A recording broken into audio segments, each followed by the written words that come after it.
Hi, I'm Jim Pink. I'm at MarineMax Lake Norman. We've got a 2024 Boston Whaler 16 Sport, just came in. This is in the coastal blue. It does have the galvanized trailer. If you're needing to get a little extra space, this tongue does fold in. Overall length is around 16 and a half, 17 feet. On the inside of the boat, back here is powered with a 90 horse Mercury 4-stroke engine. Has your boarding ladder back here with a ski tow bar. Pull your skis and tubes and have the fun with the kids. Bimini top up here, plenty of shade. Dual seats here for the captain and co-pilot. Has your cooler built in next to the console.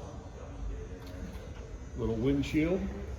Up here in the front, you've got a place to keep your anchor and some stowables. Stainless steel grab handles on both sides. You'll notice also it does have a raised bow rail here in the front with a split. That enables you to board in and out of the boat off the front. You want to come by MarineMax Lake Norman in Cornelius? We'd be glad to show you this whaler or any of the others that we've got in stock. Thank you.